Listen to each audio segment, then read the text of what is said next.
Welcome to the Existential Empath Podcast. My name is Tanya, and I am an intuitive empath. My intention is to share valuable tools and techniques that I have learned so you can tap into your own inner healer naturally and intuitively. Welcome back, everyone. Today I have guest Tom Springer. Tom is the host of the YouTube channel Stuff I Never Learned from a School Book. His intention for starting his channel was to provide a space for sensitive or intuitive people to learn more, meet others who are awakening to their unique gifts, as well as meet people who can help guide them further along their journey. Tom first learned of his own intuitive abilities at the age of 49 when he was out on his first paranormal investigation with friends. His abilities have manifested into many different areas, such as being able to interact with elementals, talking with beings from other dimensions, and healing others through touch and energy bursting. Welcome, Tom. I am super excited to have you on the show today. Hi, thank you. Thank you. I appreciate it. So today we're going to talk about awakening to our intuitive abilities, finding the magic in the matrix. So basically just finding the magic in our mundane, finding the magic in our everyday life. So Tom, I had first heard of you through our mutual friend, Jessica Jones, the Cryptid Huntress. And the night that you were actually on her show live was the same night I had done a podcast myself on walk-ins and spiritual awakening, kind of the correlation between that. Right. So Jess had actually seen my show the next day and said, you need to talk to my guest, Tom. You need to reach out to him because he's had a very similar experience. So I want to kind of dive into that a little bit about you sharing your experience on when you started to realize that you have these abilities. Sure, no problem. So as you stated in the reading, I have only recently learned about this. I'm 50 now, so I learned about it about a year ago, and it was very surprising to say the least. I know a couple of friends who actually do paranormal investigations, are part of a team, and they asked me to come along as just a guest to see what they do and everything else. So I went to my first investigation over in Iowa, and we're sitting there, and the very first day, probably about 2 hours into it, we finished setting up, and we're kind of deciding where we're going to go and everything else throughout the place. And I see this lady walk in, and she starts talking to me, and I start talking back to her. We have two other mediums with us, and two other, they're both psychics and mediums, and they were both like, who are you talking to? And I'm like, that lady right there. And they're like, and one of them was like, you see a lady? And I'm like, yeah, she's standing right there. I go, I know she's a spirit. I can tell she's a spirit. And they're like, you're not rattled by this. Like, no, not really. So that kind of threw them off at first, that I was very nonchalant about it. And they were like, how can you hear her? And I'm like, with my ears? I mean, I didn't understand, what was really what the question was. And she's like, but we can hear her because she's a spirit. Why can you? And I'm like, I don't know. It's the first time I've ever done it. And so at that point is when we realized that I actually have abilities. And so we started playing with it throughout the whole investigation to see, what can you do? What is going on that you can do? And it was interesting because when I first got my abilities, they hit me like, as I tell people, they hit me like I was drinking from a fire hose, because they just flooded in.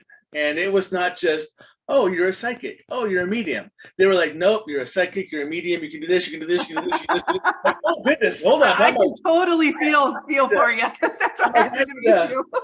Do I need a pen and paper for this? Hold on a second. Is there lessons? What's going on here?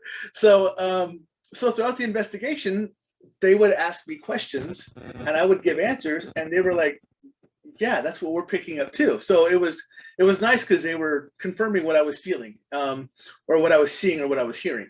And so that was the beginning of it.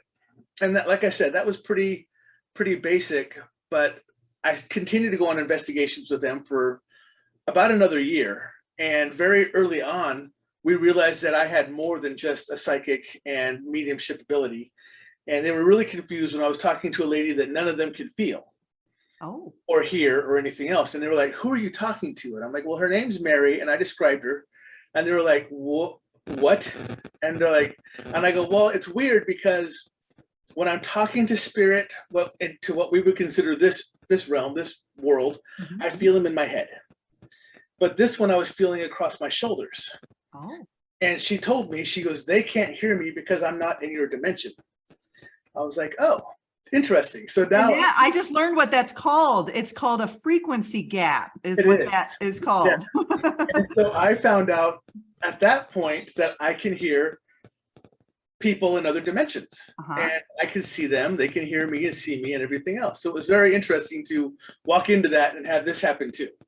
So it was really interesting to first understand what was going on, but I think I took everyone back by just how nonchalant. I was like, okay, cool, I got abilities. And they were like, the first time I had this, and I was like, well, it's kind of cool. So that's funny, because I think, my first experiences, mine as a child, I was able to communicate with animals very easily. I mean, it was just normal to me, but then I went to school and told my schoolmates, and then they picked on me. And then I kind of feel like I shut that ability off as a child. But later on in my life, I started to work around the dead, the deceased. Right. And so I spent a lot of time around people who were passing or who had passed over, or I was spending a lot of time in morgues, medical examiners' offices, all this stuff. So I started to myself hear the dead and see the dead, and all these things started to take place for me. And my sister was really heavily at this time into the paranormal. So we lived in Florida. And so she would drag me to St. Augustine all the time, because that's a fun place to go investigate, right? But nothing would happen to her. It would always happen to me. It was like they'd pull my hair, they'd push me, or they'd untie my shoe. Or I wanted nothing to do with it, because I was dealing with the dead all day long for my job, and then here I'm being dragged on the weekends to go deal with more, deceased earthbound spirits. And so, and then I started to realize they would attach to us sometimes. When we would leave, they'd come home with me. And, so I got to a point where I just was like, I don't want this anymore. And I shut it off. Like I literally sat down, wrote down a note and said, I don't want this. I don't want to see you. I don't want to hear you. I want to do this. It literally shut off for like 5 years, probably. Wow. And then I went through what I consider to be a walk-in or a drop-in, which I've heard you talk about before, where I completely changed. It was like one night I went to bed, it was my birthday, and then I woke up the next day and I was a totally different person. Right. And I had different abilities. I had the telekinesis, I had the telepathy, I had, these abilities that I could do a little, but then as I started to really work with them, I noticed they got stronger. Psychometry is where when you touch an object, you can read stuff off of it. I'm really good at that. And I did not recognize, but when I'd go into thrift stores or, Salvation Army or anything like that, all my spidey senses were going crazy, and I would get itchy. My throat would close up, all these crazy things. And I now know it was psychometry. So when you first, realized that you had these abilities, I know that you had talked to some ladies who thought that you had a drop-in. So you want to talk about that a little bit? So sure. It's really interesting because I have never heard of a drop-in or a walk-in or anything else. And like I said, my ability showed up a year ago, roughly a year ago. January, it'll be just about a year. I'm in Omaha, Nebraska, and I was at an Omaha, Nebraska Mystic Fest. And one of the ladies that I know there, she was talking to one of her friends. And one of the ladies, the first lady I talked to, I'm having her on my show, or she's going to come on my show, but we've kind of talked in the past as well. And those two started talking together with me. And all of a sudden, they both just stopped. And they started talking to each other like I no longer existed. And they kept talking about, I think he's a drop-in. Wait, this really makes sense. I think he's a drop-in. And they kept talking back and forth. And I'm standing there going, ladies, hey, what the heck is a drop-in? Someone explain this to me? Fill me in. And so they turned and they're like, we think you're a drop-in. And I'm like, well, what does that mean? And so to kind of understand how that happened, when I was younger, I'm prior military, and I did very bad things to very, very bad people.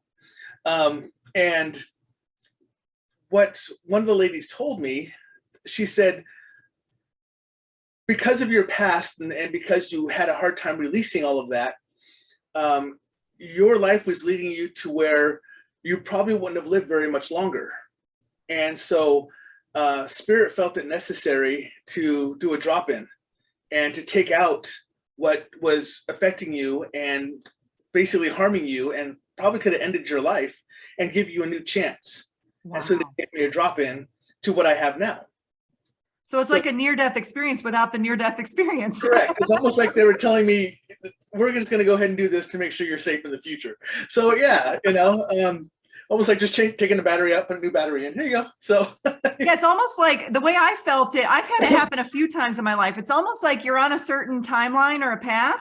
Yeah. And you're not on the right trajectory. And so that fractal of your soul kind of bounces out and another fractal comes in that puts you on a different timeline. Well, and it's just, I have not had the personality switch that they talked about. Mm-hmm. I'm still just as ornery as ever. So that hasn't changed, but my mentality towards what I do and how I look at things has completely changed. Mm-hmm. I normally beforehand, everything was very, very structured and it was very aggressive. Mm-hmm. And now it's really not. Now I kind of militant. Right, exactly. And now I can step back and take everything in and kind of see which way I need to go with it and everything else. And I'm realizing, which is not happy for me, but it's supposed to be happy, is that I'm not always right like I thought I was. It's Tom 2.0. It's like I felt like that too. It's like I remembered everything of my past, but I felt upgraded in a way. Right. It was like my consciousness was upgraded. I had received information that I didn't have previously. Yeah. And I couldn't put my finger on it. It was like that claircognizance where you just have this deep inner knowing. Yeah. That you know something. And I would have that. I still have that happen with clients. It's like something will come up and I'm like, I just know this. And they're like, well, how do you know that? I'm like, I do it all the time. Yeah. I have guests ask me questions on my show, or we'll talk about things. Like one of the guests, perfect example is one guest said, what do you know about the different colors of dragons in the Asian community? Mm-hmm. And my mind instantly knew, well, it's the same as what it is in the Norse gods and their dragons, and what it is for our Christian angels and their colors. Uh-huh. They all mean the exact same thing. It's just they're all in the different cultures. But our blue Archangel Michael is a protector. Mm-hmm. The blue Asian dragon is their protector. The Norse blue dragon is their protector. So the colors all match up in the different cultures. I never studied that before, but I knew it instantly. So I was able to talk about it. So I have the same thing that just gets fed into me. And it's funny because I always seem to hesitate for a second before I start talking about stuff I don't know. But a voice inside of me always tells me, start talking, you know what you're about to say.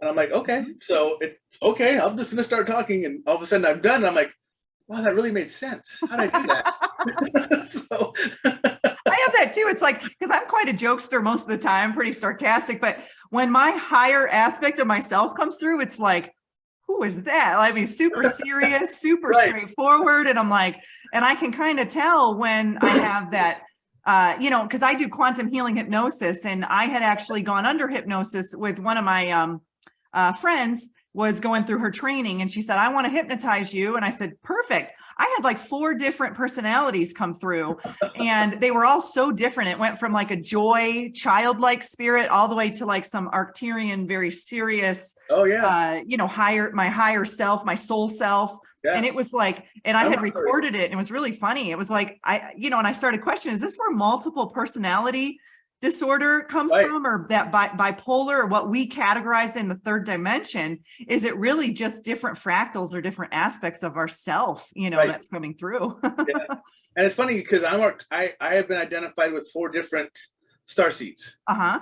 And I've been told I need to reach out to an individual who someone's can give me their name to say, you may have more. You're very, very, very, very old. And I'm like, is it the gray beard? But apparently, and I've been told that I've even been told that by other entities. I've been told that by an earth elemental that I had to confront. Mm-hmm.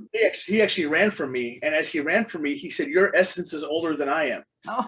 And I'm afraid of you. So he actually ran, and I had to talk to him. So it was pretty interesting to have that conversation with an elemental who was afraid of me. That's funny. And I personally believe, Tom, that we all have different aspects of all those origins. And Right. so when us as starseeds, it's like, we may kind of resonate with certain ones, but, before, okay, so like 3 years ago, I had a walk-in, and I felt before that I was really resonating with the Pleiadians. Well, Right. after that situation, now I resonate strongly with the Arcturians, but I still have that sense of knowing of the Pleiadians. Right. So it's like, I do feel like we have these aspects. It's just us in different frequencies and how we tune into it. And if we're ancient souls or ancient spirits and we're all connected to some extent, when we connect, we activate one another, in this knowledge and in this information. And so, Definitely. and I've talked about that, how to recognize when you receive downloads of information. And I do feel the more we connect,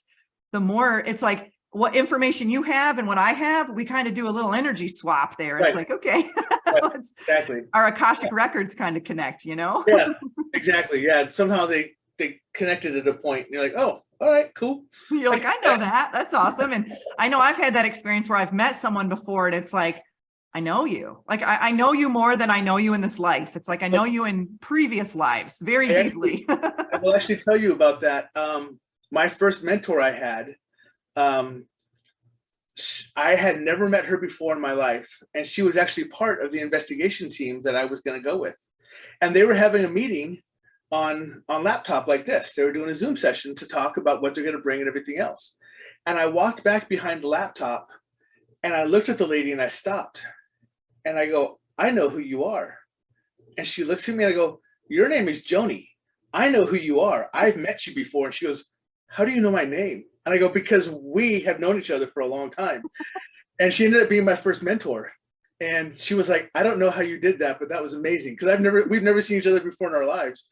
But we instantly had that connection like we were brother, sister. Yeah. And she was like, that is crazy that you instantly know who I was. You recognize who I was. You even knew my name. And she was like, that was crazy. So it is so crazy. And so I have a friend, I went out to this ranch and for the first time, and I met this guy. He actually looks very similar to you. He has the Norse kind of look with the beard. And immediately we connected eyes and we were like, weird. At first we didn't say anything. It was weird. And then we went about our day. And then he ended up coming up to me later saying, I don't know why, but for some reason, I feel like I just know you and I've known you and I've been in love with you and I've had these feelings and we've been connected brother, sister, and we've also been lovers and we've been this. And I'm just kind of standing there like, and at first he was looking at me like, oh man, she probably thinks I'm crazy. But the reality is I sensed it too. I sensed it. And that whole weekend, I connected with other people on that level too. It was like, did we all just kind of come together as a soul tribe or a soul family? Well, that guy, I said, I want to hypnotize you because he was also going through his quantum healing training. Well, we found out we have had lives as dragons. We've had lives as in the Viking times. We've had lives as we were actually enemies. We've been lovers. We've been brother, sister, family members, all these things. And it was really funny because we immediately felt that connection. And I get goosebumps when I feel that, when you feel that. I tell people that if you don't have an understanding of what this is about and you just want to have a little glimpse of it, go and watch the movie What Dreams May Come. Oh. It's actually a Robin Williams movie. Uh-huh. And it's about when he loses his wife to suicide and he has to go find her in hell, basically. Mm-hmm. And they both agree that they end up living together, but they both move on to their next lives together, and they find each other as children in their next life, and they recognize who each other are. And so it's a movie called What Dreams May Come, and it's a fantastic movie. But for people who don't have the privilege of feeling what we feel, that's a great way for them to kind of experience it by watching a movie about it. It's really good. It's really good. I got to check that movie out. I think I may have seen it many, many eons ago, but I got to check that out. And I do. I just see us like before we incarnate here on Earth, we're kind of like, okay, are you going to play the narcissist, or are you going to play the mom? Are you going to play the drunk dad? Or it's like we're kind of signing up for what we're going to act and what we're going to learn, through these lessons. And it's like, okay, I'm going to put you through this experience because you want to experience grief, or I'm going to put you through this because you want to experience love or, whatever. And Right. it's just really funny how we begin to wake up to this, and it's not just in this reality and in this life. And, and so it's like, I named this Finding the Magic in the Matrix because many of us are going about our daily lives in our normal jobs, our mundane jobs, but then we realize that we have these abilities and there's far more to what our reality is than what we actually see it to be, right? So it's like finding the magic in the day to day. And that's really why my title of my show is because you're not taught this stuff in school. This isn't something you just come across in everyday conversation and when you're sitting down and being taught by a teacher. This is stuff that happens outside that you actually just kind of stumble upon. Exactly. And kind of have to fumble it through with it on your own unless you can find someone to help you. And so that's why the title is what it is. It's why I designed it that way. But yeah, there's talking about the Matrix type stuff. It's weird because I can now look back and identify points where I have done things that my abilities had me do, but I did not know I had the abilities at that time. Uh-huh. I was in charge of our unit when we would go out and when we were on foot, and I would get these really weird feelings, and I'm like, all right, everyone, just cover, and we'd hide because I was in charge of a group, but we were always on foot, so we'd hide. And sure enough, like a patrol would come by and they were like, how did you know that? I'm like, I have no clue. I just had that feeling that something was going to come. So we had to hide to stay protected. Uh-huh. And then I also started realizing that I have a small span of looking into the future. I would mention things that would happen on TV or just around, and they would happen like 5-10 seconds later. And people were like, how did you do that? I'm like, I have no clue. Well, and I personally feel this isn't our first rodeo in this timeline. It's like we've been here over and over, but now we're actually waking up in a different way in this timeline, right. And we're connecting in a way, and we are raising the frequency, of this planet, and we are, moving ourselves into a new higher vibrational timeline. And so it's like, right. I do feel like some of us, I get those premonitions from time to time. I've got a friend, I actually was talking to her before our show, and she's like, oh, I can't wait to watch your show, because she gets that. She's like, and it scares her. She'll have dreams about major pileup accidents on the expressway, or she had a dream about a tsunami or a wave or something. And she said she wakes up and it scares her, and then she sees it, happen, but she'll have really vivid dreams, and she knows when it's going to be real because she says it's in color. She says, right. And when it's in color, she knows it's going to happen. Yeah. And that's kind of how mine are, because in your dreams, you're not supposed to be able to see numbers or be able to read words. Oh, okay. Because that's not the side of your brain that you're using. Mm-hmm.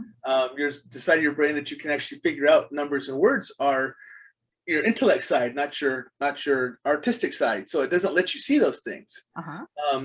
But when I know that it's going to happen, it's because all of a sudden I can read the words and I can see the numbers. Oh, that triggers me that's something that's going to happen in my future rather than just a dream.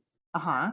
So it lets me know that. So I love how you tune into your body. Like you said, you can tell when it's in your head or across your chest, or right. If there's numbers in your, in your dreams. And so when you are, when you're communicating with these beings or elementals, how does that work? How are you perceiving that information from them? Elementals are very interesting for me because I see them, talk to them, and hear them just like I'm seeing, talking, and hearing you right now. Mm-hmm. I literally see them like they are a live being, like if I'm looking at an animal. So what's funny is one of the girls who I did an investigation with, one of her spirit guides is a fire elemental. Cool. But she cannot see it. She just knows what it is. And we were on the investigation, and I told her, I said, I can see your fire elemental, and he's talking to me. And she's like, what? So she was mad because I can communicate with her fire elemental better than she can. And she was like, this isn't fair. But I don't get a feeling like I do when I'm talking to spirit or when I'm hearing spirit like I do with elementals. Mm-hmm. Elementals to me is an everyday type thing. And you mentioned the Norse side of me, but I'm also Native American. I'm a very weird combination there. But I think I have a very strong Native American side as well. I know I do, and that's where the elementals come from. All the elementals originate basically from Totally. from the When Native I was American in Norway, there were trolls, everything. Yes. side. So the fire, earth, air, and water elementals that we know here are really Native American ones, and they're really there to protect the earth and whatever else is assigned to the earth. That's really what they're made for, or what they're here for. And so they come to me and talk to me just like anything. Just like I said, just like you and I are having a conversation, anyone I have a conversation with, this is what it's like for me. And people are like, other people I know that can talk to them or hear them, they get symbols, or they get they kind of have to guess at what the elementals are saying. For me, it's just like having a conversation. That's really cool. So do they show up in your home, or do you see them outside, or when do they show up? I'll give you the example that I give kind of when I first give the example. My friend just moved into a new house, and she was overwhelmed by something in the house. She was very afraid by something in the basement. She was in the basement, but she also had another spirit in the house. So I went to her house to go look at it, and I identified the person in the house, and he was just someone who liked the house because he used to live on a farm when he passed, and this is a farmhouse. Well, in the basement is basically in two different sections. One is all concrete, and then you go through a doorway with a brick wall, and the rest of it is dirt.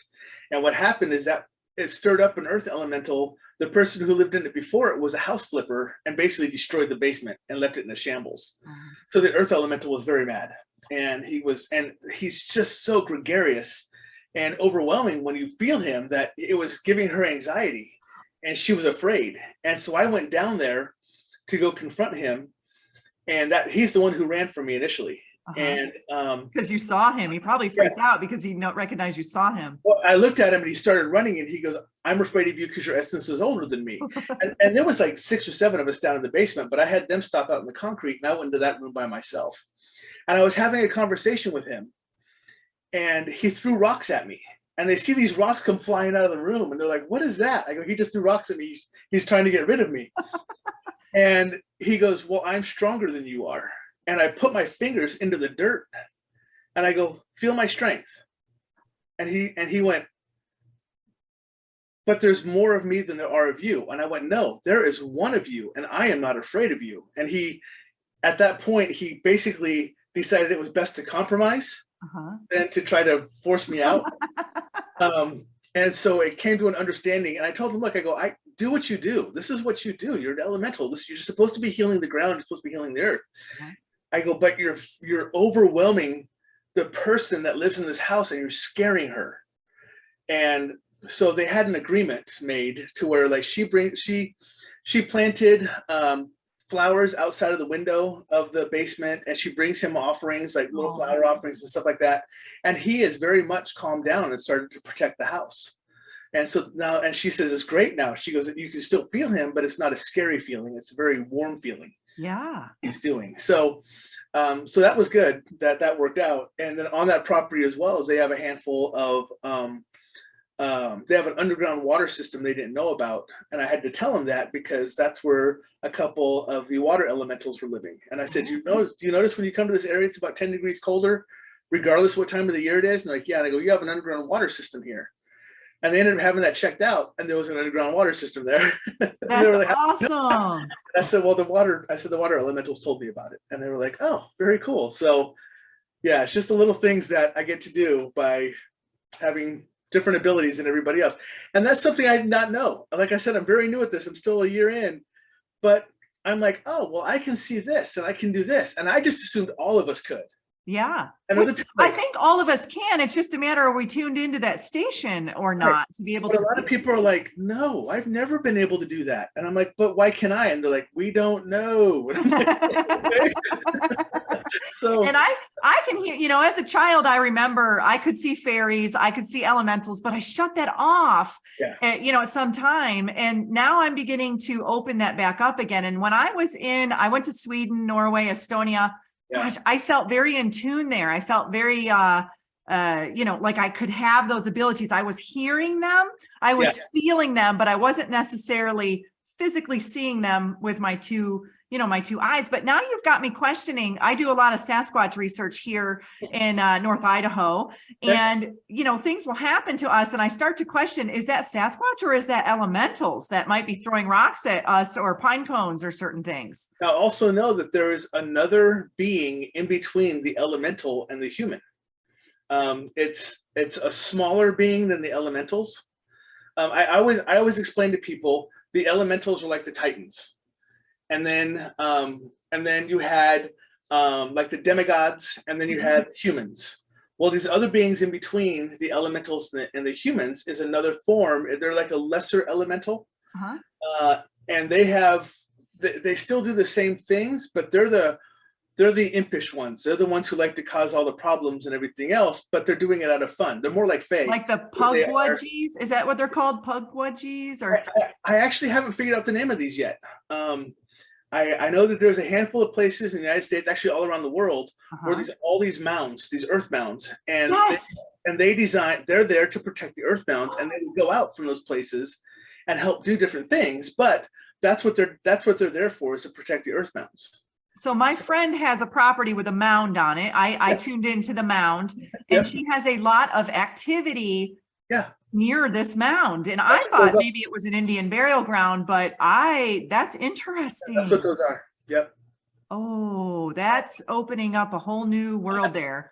Because she lives right off of Hoodoo Mountain, which already has a lot of Native American heritage, a lot of curses on the land, a whole bunch of activity. But we get glyphs. They'll leave glyphs, like, different things. And so now I'm starting to question, is that, we were thinking it was Sasquatch, but it could be elementals as well. Now, there was a large structure that I wasn't a part of, but my two teammates went into the structure, and both of them got really, really sick. Well, when they connected with me, I felt an attachment. I had actually gotten an attachment from their energy, and I, am kind of experienced in cleansing my energy, but it took a while to get this off of me. So I'm wondering if that could have been those spirits, or those types of beings. Could have been.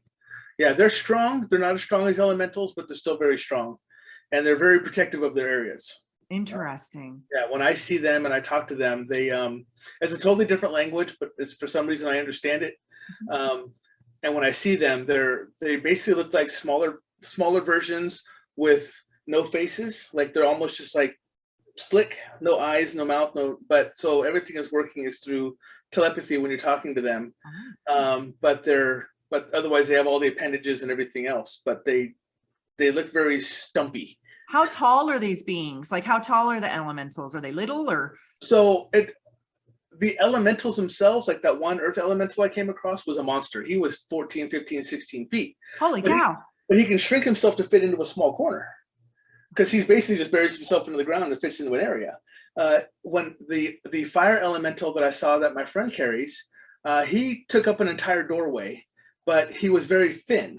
To me, he looked more like Burning Man, like Styx, Burning Man. That's what he looked like. But he was tall, and he had the very long appendages. The wind elementals, they're not small, but they're not as big as they're probably 7-8 feet. Gosh, I didn't think they'd be this big. Oh, yeah, that's tall. Water elementals are actually the largest. And they're actually based off of what size of body of water they're in. Depends on their size. The other ones kind of come in a natural size. Earth elementals are monsters. Water elementals can get 3, 4, 5 stories high. They can be huge. And the other ones are just kind of, like I said, the fire elemental, but the air elemental is the hardest one to describe. Because it looks like a very wispy shape, but it looks like a very solid wispy shape. So it's kind of hard to describe. But they're pretty big too. They're about 6-7 feet as well. Wow. So Tom, what other types of beings have you been able to communicate with or see other than say earthbound spirits and elementals? Have you had any galactic contact? I don't know. I believe I have. but I'm not 100% sure. I found out that a lot of what I was doing is I can do a self-hypnosis and astral travel. So That's like remote viewing. They're kind of two different things. I can remote view and I can astral travel. Okay. My remote viewing is not as solid as my astral travel is. My remote viewing, I can basically take myself, like if I end up in a forest or something else, I can see where I'm at, I can see my surroundings, but I can't pull far enough back to identify specifically where I am. Okay. I get a smaller window. When I astral travel, my areas are monstrous. I've actually astral traveled through a location where one of the planets was all made out of diamonds. And I was actually floating through all the mountainous areas and everything else where I could see all the diamonds glitter and everything else. And I've also astral traveled to where I'm out in space, and I have this huge, it looks like a square, floating comet, but there's like 4 or 5 of them. But on the top of them, there are fortresses, and you can see the movement inside the fortresses. And so I've seen those as well. So I know I've made contact, but I have not physically gone and talked to them in that realm. I've only seen them. Yeah, because I've had an ET experience when I was in Western New York visiting my family. I was staying at my grandmother's old farmhouse. She had passed away, and I was there, and I was having communication from her, from many of the spirits on the land. But I had a full apparition of a mantis being show up, and just like you, when you first were awakened to your gifts, I was like, not even afraid. I was like, hey, what's up? You know, like most people would be like terrified, but I had gone downstairs to use the restroom. And when I walked out, it was standing there. It was probably about 9 feet tall. And it had a telepathic conversation with me, basically was telling me it's time for me to get on my path. It's time for me to step out, start taking action. And not much longer after that is when I started this podcast. And so I went upstairs and I had someone there with me, and he said, you know, you've been gone for a while. Like, what are you doing? Did you take a nap downstairs? And I'm like, no, I only went down to use the restroom and came back up. And he's like, you've been gone for a couple hours. And so I was in this time, this kind of time slip or time edit. But it was almost like I felt it was me. It was almost like that mantis being was me in another frequency telling me in this timeline what I need to be doing. I know that sounds very strange, but that's kind of what it doesn't, because I am a nerd by trade. And I really follow the 10/11 different dimensional parallel or dimensional timelines. So I know that, you have 9 that are space, and you have 1 that is a time, and then you have 1 that is all encompassing. So I know how that travel works. So I know how you can cross yourself on those lines, meet a different version of yourself. So yes, it's very possible. That's exactly what you did. It's so cool. And I had Jess and Barry Littleton on Monday on my show. We talked about the hologram, quantum hologram. And I felt as if that being was a hologram. It was almost like it had projected itself into my reality to have a conversation with me telepathically. And because I didn't really feel like I could touch it, like I could grab its hand or anything, but it felt almost like Obi-Wan Kenobi shows up in Star Wars. It's like, I could, like a spirit, I guess, when I've seen apparitions, you can put your hand through it, almost like it's transparent or translucent. That's the experience that I had with this mantis being. It wasn't like I could physically grab it or touch it, or at least I didn't try, but it didn't seem like I could. That's really been my only contact with anything as far as what I would consider extraterrestrial. I've come across other stuff when I've been on investigations, like portals and everything else and stuff like that, and how to deal with stuff like that, but really nothing extraterrestrial yet. But I believe I just don't remember. In all reality, I think that's what it is. Yeah, and maybe by connecting with me now, you'll start seeing those, and now I'm going to start seeing elementals. I've even made the offer. I've said out loud, look, I have fully believed that I am a starseed. You all need to come talk to me. Come talk to me. Let me know what I need to do. Come take me up for a visit. Let me know what I'm missing out on. Whatever. Come on. And so far, it's been nah. Well, a lot of it too is, when I first did that as well, I kept hearing in my mind, you need to raise your frequency more. You need to raise your frequency more. And I'm like, okay. And then it was just, then they appeared, and it wasn't like they appeared in my bedroom standing there like a gray or anything. It was more, they had taken me to the ship in my sleep. Right. And I had very significant experiences. I had one where I was standing in what appeared to be a sky rise, and it was all glass. And I had two friends behind me, and a ship had appeared in front of the glass, and there was a driver, and there was a whole circle of different types of beings, and they were all staring at me. And I was ecstatic that they made contact with me in this extremely lucid dream, which I know was a contact experience. And I was waving at them, and I was going crazy, and I'm turning around to my friends like, do you see them? And the one in the back started to kind of giggle because they knew that this was their way of communicating with me. So I would just, kind of let the listeners know, and you as well too, that oftentimes they'll come to you in the dream first, and then you get comfortable with them. Then they'll show up, like the mantis being showed up to me, that night. And that's the only physical contact that I've actually had other than ships. I do a lot of the CE5 here, where we meditate and we call them in, but that I've had several dreams where they've taken me to the ships. So prepare for that, because that's an experience in itself.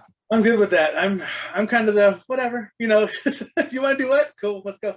Yeah, and it's fun because I actually set an intention one night before I went to bed that I always joke, I actually had my friends one time, we all sat in gravity chairs and meditated to go to the spa on a ship, and that was the joke. I said, y'all can go check out how the ship works. I'm going to the spa because I wanted to go to the med beds. Well, one night I had set the intention that I wanted to go to the ship to go into a med bed. And 2 nights later, I actually had an extremely lucid, vivid dream of being healed in a med bed. And I woke up the next day and I felt like $1 million. So I think set an intention before you go to bed. And, if you keep doing it every night, it'll eventually happen. Yeah.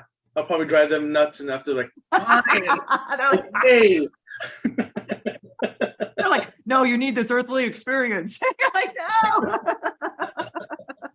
So, Tom, what advice do you have for those who are just waking up to their gifts? I mean, I know for you, it's I've been open to this on and off. I awaken and then I fall back asleep and then I awaken but now it's like I'm staying awake this time, but you've kind of really busted open over the last year. So what advice do you have for people who are also going through this?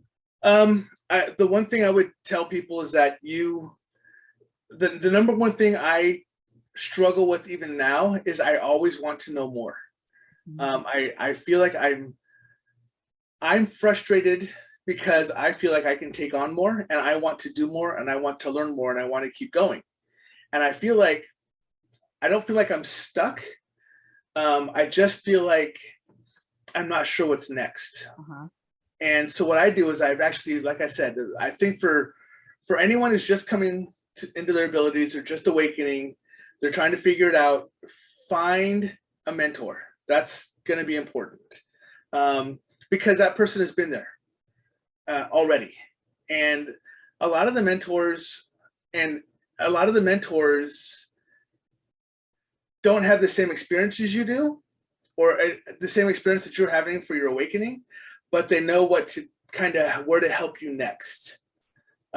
Because I guarantee my awakening was much different than yours was. It's going to be different than anyone else's was.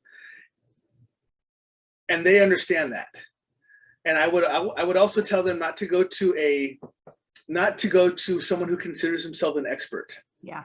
No one is an expert. No. My wonderful mentor still says she is a practicing shaman. She's a practicing this. She's a practicing that. Because she says you are always going to be learning. So expect that too. Not only just get a mentor, but expect that you're never gonna stop learning. It's just not gonna happen. And that's the fun of it. I feel like it's like you just keep expanding your gifts even more. It is. And for me, it was really weird because, like I said, okay, so I have the ability to be a psychic. I have the ability to mediumship. I can see elementals. We haven't talked about it, but you read about the energy bursting.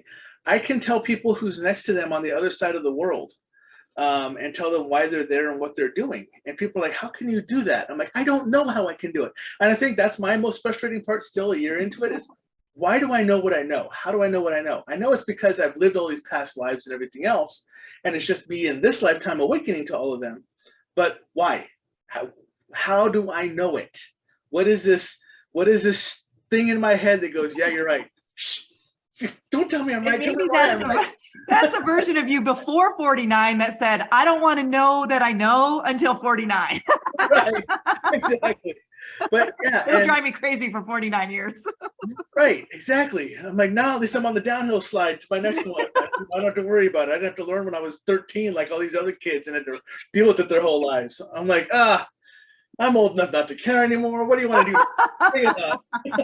You had to experience your military experience. You had to go through all of that. And I'm sure as a soul, you signed up for all of those experiences. Oh, I'm sure. But no, it to me, it really is getting the mentor and just accepting the fact that you're never going to stop learning. Yeah, absolutely. Yeah. That's awesome. And I totally agree with that. And find other people who are going through it too on your same level. I think that's always fun as well to, I've worked with some of my friends. I'm like, let's practice telepathy. Let's practice telekinesis. Let's practice some of these gifts. And I do feel that when you do it together, it enhances it and it makes it stronger. Well, I will tell everyone out there, listen to me out there. I'm not that person. Don't come to that. I am the laziest person you will ever meet. I don't meditate. I don't practice. It just all comes to me. People are amazed that I'm able to do as much stuff without ever practicing. I don't take the time. I don't need 5-10 minutes to open up so I can hear and see spirit. And I don't need 5 to 10 minutes afterwards. I open and I close just like that. I see stuff. I don't see stuff. It's very rapid. And there are so many people who have told me, well, you need to meditate to keep growing. You need to meditate to keep growing. And finally, I had 2 people that I trust wholeheartedly said, why? Are you still getting the information? Are you still learning? Is it still coming to you? I'm like, yeah. And they're like, then you don't need to meditate. Yeah. It's going to happen. Just let it happen. Just be open to it. They said, if you feel better about meditating, then meditate because it will calm you. It will center you. And meditation has a great place in what we do. It really does. But not for everybody. No, I 100% agree on that because I feel like there was a time when I meditated often and now I do what's called resonant tuning. I just tune to certain tones and then boom, I have an experience. And so I think it's all training wheels, the way I look at it. It's all training wheels, every single bit of it. I mean, what people say is meditation, but really what I do is zone out. And that's just getting into theta state. That's really all you're doing. Yeah, and I just, especially when I'm on my way to work, because my work drive is like a 10-minute drive. And I'll tell you what, this thing really empty between here and there. It just goes all quiet, and I'm just like, boo-doo-doo. So, mine does that in the shower. I get more downloads of information in the shower. I'm like, I need to put a recorder in here or something because the amount of information I get in the shower is insane. Right? But yeah. That's awesome. So let's talk about energy bursting. What is energy bursting? Energy bursting is something I learned I could do to help push healing or energy to somebody. And I can do it over miles. It's not something that I have to do with someone in the room. When I'm friends with a lot of people on Facebook and they're in the same area we are, or as far as paranormal or psychic or whatever else, and they're like, hey, something's going on. Can you please send prayers and healing? Well, when they say, please send prayers and healing, I am literally sending healing to them. And it comes from my palms. I am not an energy vampire in any way, shape, or form, but elementals will share their energy with me. I have realized this, and that comes from the elementals because they heal. And that's what I'm doing. I'm healing. So I can actually focus on whatever person they're asking for, and I can push them through my palms, and I can feel energy go out. Do you need a picture or do you just visualize them? Or visualize it in my head, and it really looks like little pulses And they're two different colors of light. Healing is green that come out of my palms, and they look like little, for all the techie nerds, they look like the little photons that shoot out from Star Trek. And that's what it looks like comes out of my palms, and they will travel to where they need to go and embed themselves into that person's body and help with healing. If they need energy, I can push energy, and energy for me is gold. Energy out of me is gold. The energy is different. The energy actually looks like little mini tornadoes, like they're actually stretching out to go to you and to fill you with energy. And I've been able to do that ever since I learned I can do it almost a year ago. Really? I also have the weird, I can do it very close, and it's not just an energy burst. It's very, for anyone who's seen The Green Mile, it's the what I call the John Coffey. I can put you into a hug, and I can hold you. And with the intent of what's going on, if you're sad, if you're tired, if you're sick, if whatever, if your anxiety is up, I can hold you, and I can just hold you, and I will feel your body drop once, and I wait. And then I will feel it drop a second time, and I know I've taken in what is wrong with you, and I've given you what you need, and I'll let go. And I've had so many people go, "What just happened?" And they're like, "How did you do that?" And so it's pretty cool because I can do it up close with the hugs as well. And for me, it doesn't stay with me; it just releases. So it never hurts me, but it takes out the problem that had. For instance, I'll give you an example. Someone had a friend that passed away, and she was crying uncontrollably. She just could not stop sobbing. And I knew she was hurting. And I said, "Do you want me to take that from you?" I go, "Not the pain, but," and she said, "Yes." So I gave her a hug. And all of a sudden she slowed down, her breathing slowed down, and I waited, and she dropped her shoulders once, I can feel it. And then the second time, and she went, and I let go. And we didn't say a word. And then like an hour later, she goes, "What did you do?" And I go, What do you mean, what did I do?" She goes, "I can't cry." She goes, I can be sad, but I can't cry. She goes, "This is amazing. I've never had this happen to me before." She goes, "Thank you for doing that." She goes, I still feel the pain, but not as much, but I can't cry. Wow. And I was like, okay. And she talks about that. She tells that story all the time. That's awesome. And I did a show on the different types of frequency holders, and the transmuter is one of them. And that's what it sounds like you're doing, is you're transmuting energy. And I do that I don't have to hug someone to do it. I can be standing next to someone at the grocery store and I'm like, "Oh, I got a pain in my side that wasn't there." And I immediately can kind of sit with it, and I can transmute that energy. When I worked with other people, they have a hard time working with me because I have a very, very, very high vibration, apparently. And I interfere with them. And they're like, "Oh my God, you're giving me a headache. I can't focus because you're so strong." And I'm like, "I don't know that I'm doing that. I'm sorry. I apologize." So I have been given different crystals to carry with me to help mute it to me and not affect the outside. That's awesome. And so that brings something that came to me in my QHHT session with someone or myself, was that I can take crystals and set intentions in them. And I used to create wands for people in past lives. And I was reading that you can do that as well. I can. I don't know what it is. I never wear crystal. I never wear anything ever. I wear a copper Norse bracelet that has 2 trees of life on it on my right wrist. That's all I wear. But every once in a while, and I have tons and tons and tons and tons. I probably have over 2,000 crystals in my house. Some of them are bracelets, some of them are just loose crystals, whatever else. Every once in a while, I'll get the notion that I need to grab 2 or 3 of them and take them to work with me. And sure enough, once I'm at work, someone will come to me and start talking to me. And I'm like, "Hold on a second," and I'll pull it out and I'll hold it and I hand it off to them. I go, "Give me this back in 15 minutes.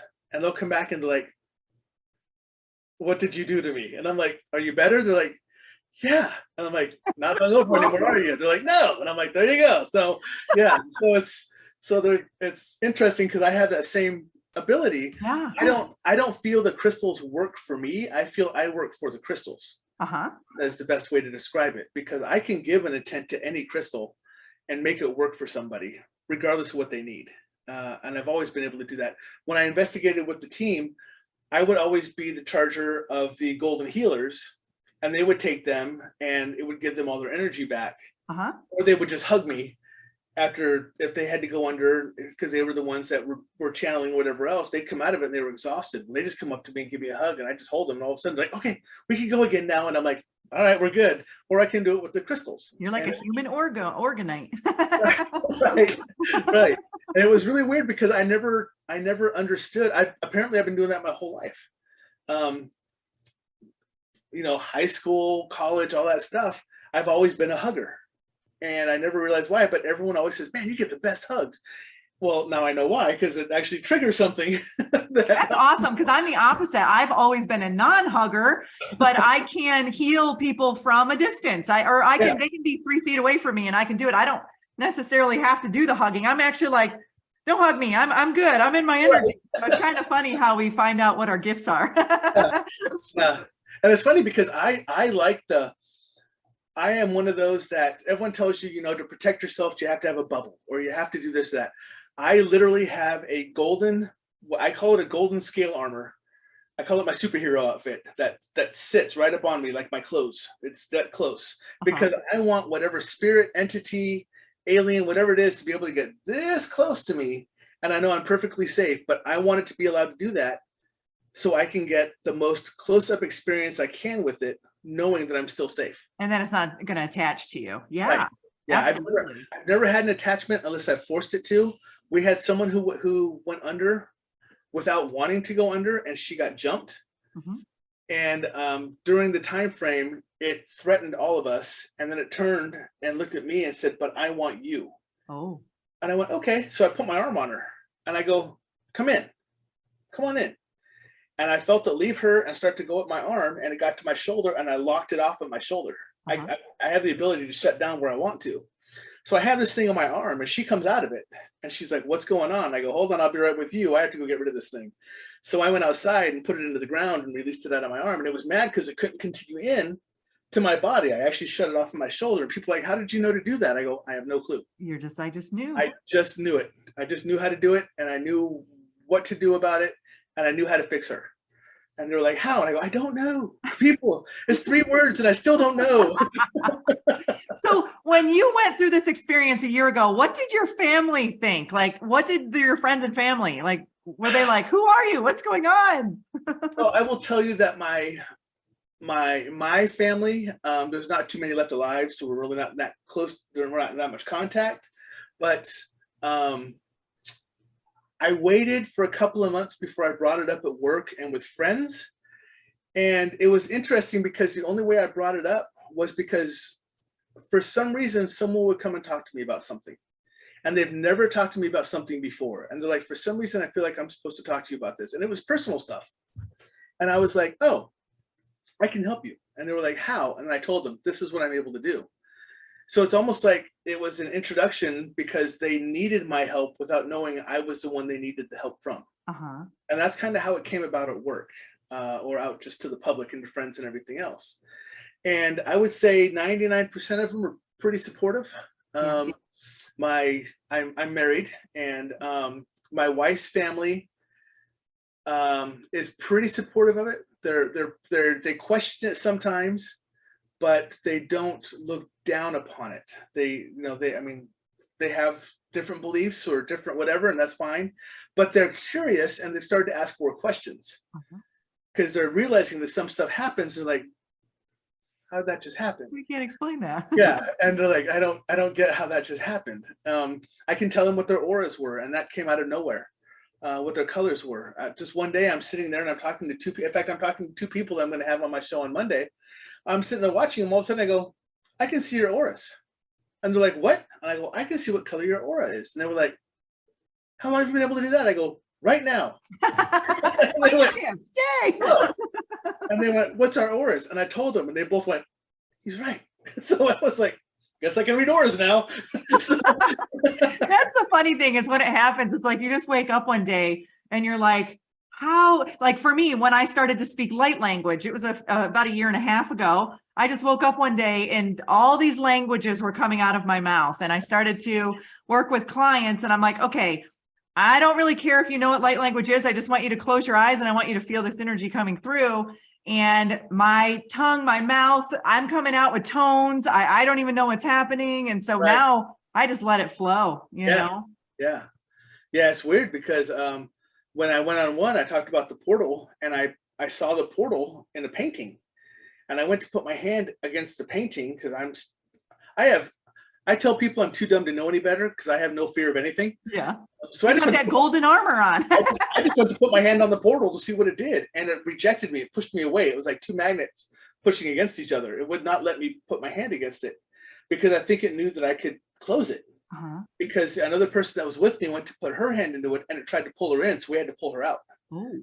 And so I think it realized that's not the person we want to play with, and it's a blessing and kind of a curse because there's sometimes when I go into locations and I don't have that fear factor, that sometimes stuff won't come out because they're like, we can't make him afraid, or we can't intimidate him, or we can't do this, we can't. Yeah, because they use that energy to get stronger, Right. you know? Right. And I don't have that. I'm the one who walks in and just opens the doors and goes, what's this? What's this? They're like, don't open that door. And I'm like, too late. And they're like, oh. And and I'm that person. I don't have that fear. And sometimes I feel bad when I go on investigations because they won't come out. So I try to do like a 2 or 3 day investigation so they get to know me overnight. Mhm. And then a lot of times during the second and third times they'll come out. Yeah. And I've realized for some reason a lot of entities that won't let people into certain locations, like they're like, okay, this is my machine room, you can't come in here. I am actually one who's allowed in.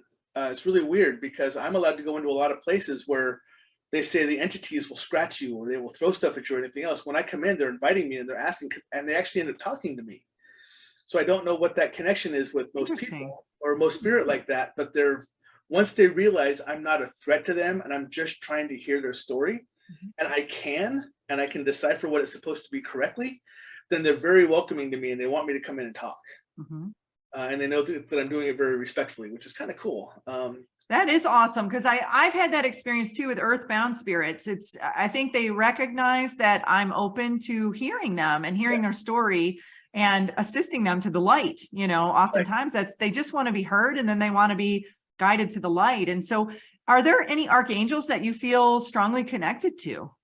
I know that I'm connected to Archangel Michael. So many people say the same thing, but I was sensing that on you big time. I was curious if that was the one you were going to say. Well, there are so many experiences when I astral travel that during my astral travel, right before I wake up, there will be a blue arc that comes through wherever I'm at.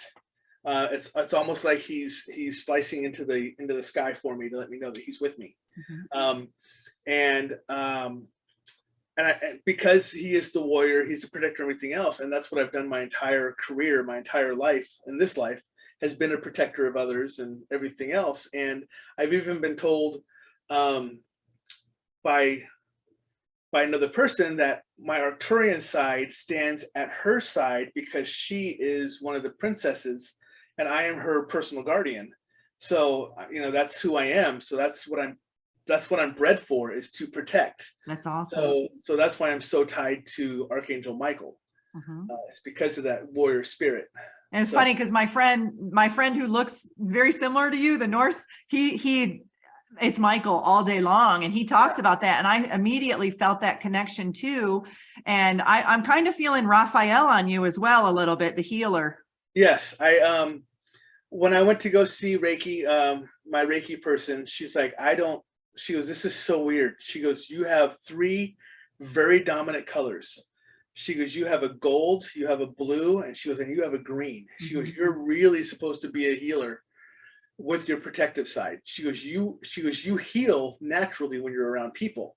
She goes, people are drawn to you and you heal them naturally just by being around you. And I'm like, okay. And I've never thought of myself like that. I've always thought of myself as very introverted, standoffish, that hermit type person. Yeah. But but I also am a very good chameleon that I can blend in with any environment I'm in. I can talk to anybody, I can socialize, I can talk about any subject when it comes up.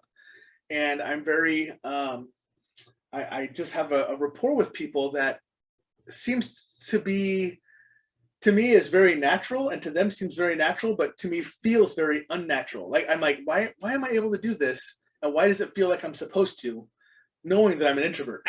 Yeah, absolutely. So what's your zodiac sign? What's your element? I am a Pisces. Oh, so water. Okay. Yeah, which is funny because everything I read about my sun sign, Pisces, is completely wrong. Uh-huh. Absolutely completely wrong. I haven't done a deep dive into everything, but I know that my moon sign is more similar to what I am. I don't remember what it is, but when I read it and everything else, I know that I'm similar to some of my other signs than I am to my Pisces sun sign. Yeah, and Pisces is one of the most intuitive, Yeah. since I'm a Pisces Aries cusp. I'm right at the beginning of Aries, the end of Pisces. So yeah. And I'm also born on leap year. I'm born on leap day. Interesting. So yeah, You're a natural time traveler. Yeah. And it's funny because I have been told by numerous people, because they said, what are you? What is your greatest strength? Because they're like, well, I can do all these other things, but I call myself a psychic. And I'm like, I don't know, because I feel like all of my abilities and all my talents are equally strong. I don't feel like I'm stronger than one than the other. They said, then you need to call yourself an intuitive, because they're using all of them equally.